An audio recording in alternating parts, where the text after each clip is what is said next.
I had been asked what sort of string bridges that I use, or rather maybe somebody just mentioned string bridges and it made me think that it might be a good idea to show everybody what sort of string bridges I do use.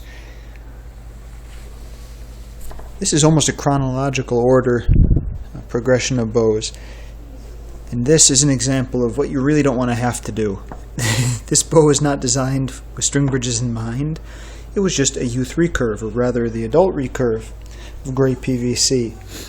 Schedule 80, 48 inches long, recurve tips. The thing is really incredibly fast, but because the handle was a little bit thin, I had to work for a long time to get it to be stable enough to the point where I could actually string it and shoot it. I can probably do it now without these. It doesn't really require it, but I've just never taken them off. So that's an ugly way to do it. They're just pillows, pads. This is a little nicer. Red oak. I didn't finish them like I finished the actual Sia. This was on the back of one of my earlier Turkish-style decorated bows. And all I did was I epoxied it on the back. I just made a nice little string guide, and it sits there. It works fairly well. I liked it.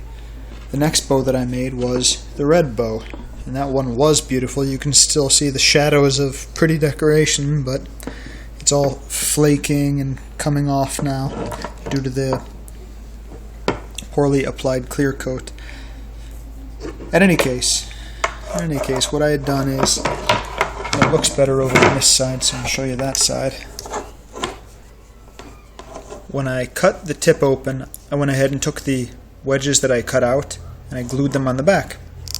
Basically, that's it. I could do a nicer job gluing it now that I know what I'm doing, but basically I just glued them there, took a file, smoothed the edges on the inside, and it works. Just guides the string.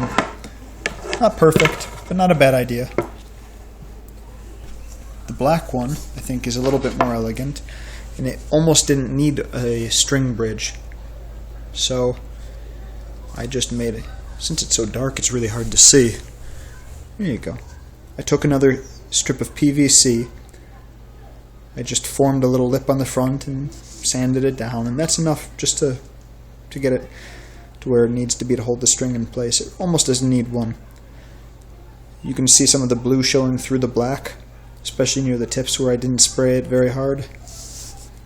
That was the whole point. When the black rubs off, as it's going to, when the finish is abused, the blue stain that I put on the bow will show through, and I think that'll even add to the character of the bow. This little guy is just a 1/2 inch pipe. Most of these are 3/4. When I flattened the tip, cut it out, left a little lip here, heated the lips, spread them. It acts as a string bridge, and that works very well. That's one of the simpler and more straightforward methods. And then just for the heck of it, I wanted to show you, again, my new pride and joy that I'm going to be decorating up soon, the wood-tipped Ottoman Turkish bow. Notice it doesn't have string bridges. It doesn't need them. When it's strung, the string is perfectly in the center on both sides. It just sits well, and it doesn't need any guidance. So sometimes, if something works, rather if it's not broken, why fix it? That's all I've got to say for now. I hope this gives you some ideas. Maybe you can come up with a much better way of doing things. I know, having the experience of having done all of these things, I've gotten a lot of ideas. And you guys have been really helpful in proposing new ideas for me, so keep that up. Thanks a lot. We'll just keep bouncing stuff off each other. One other thing, not only did I start a blog where I'm going into a little bit more detail than I will in the show notes, because you only have so much room. Most people don't click on the fold to see what's underneath it, and sometimes all the details don't come out. So I went ahead, created the blog, and that's where I can post some of the more rambling, technical articles, things that are interesting, factual, and might go into a little bit more detail if you're really interested. You can always click there and go and see it. It's pretty cool. And one more announcement, I created a community on Google Plus for PVC archers. Basically, you can go there, interact with other people who are interested in the same sorts of things, and we can use it as a message board and a forum and a place to post our pictures, our experiences, our videos, etc. Right now it's basically just me and 2 other people, so the more people that come and join, the more interesting it'll be. I hope some people want to. If you do, fantastic. If not, that's cool too. Thanks for watching, and I'll see you again soon.